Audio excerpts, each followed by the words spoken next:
you have to make in a little bit. So let me ask maybe one more question. Yeah.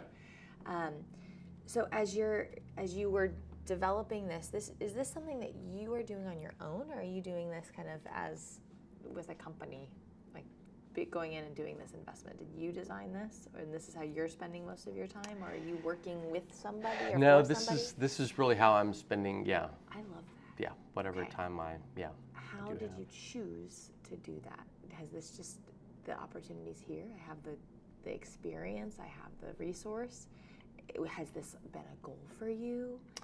How have you landed here in this moment? I would like to say that it was very strategic and on a 5-year plan. That's not the case. Okay, I was gonna say you can say it. We can turn off the video, but not. No, I feel again stepped out of a public company CEO role in 2020, and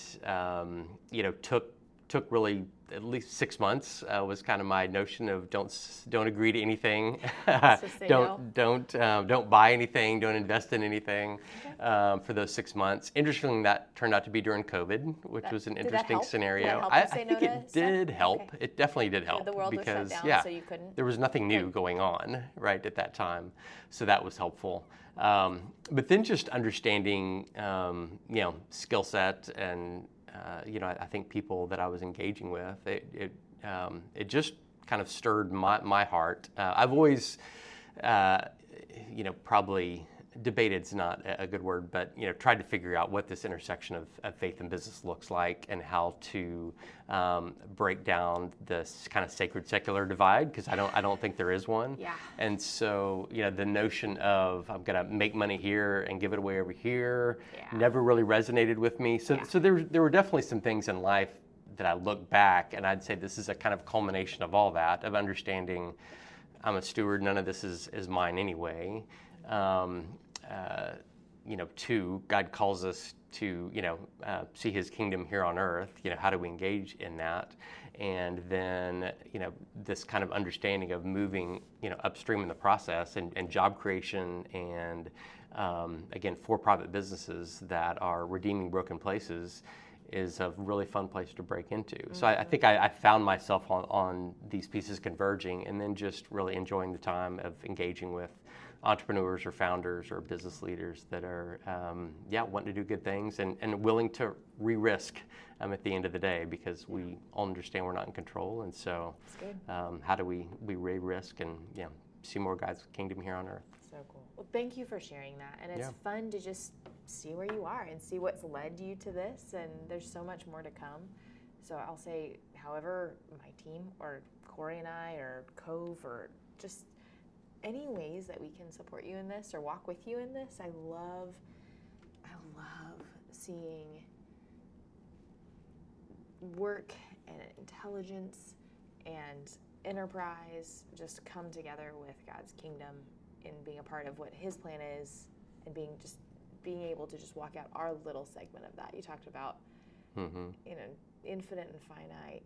We are stewards, and that's where the conversation kind of stops sometimes. Just the mindset of it's not mine. No, it's God's. And not only is it God's, no matter how much He's entrusted us with, it is so minuscule in His mind.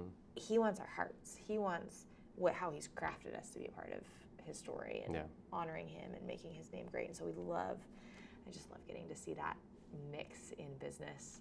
You made the comment earlier that I want to call back up and said that every dollar is an impact dollar. And I think that that's something to just really hold on to. Every dollar has an impact in some way, and when you're spending it, don't let that immobilize you and overthink things, but don't miss that either. In our family, we say every financial decision is a spiritual decision. And I think that just for us kind of right sizes. What do we want to do with this? It might seem disconnected, but it's not earning over here and giving over there. So I love all these different things that you're pointing out. It's definitely an enabling, fact, right? So that's whatever investment, and I have started talking to people now of, I feel like much of the community we talk about, people mention the kids, their grandkids' world.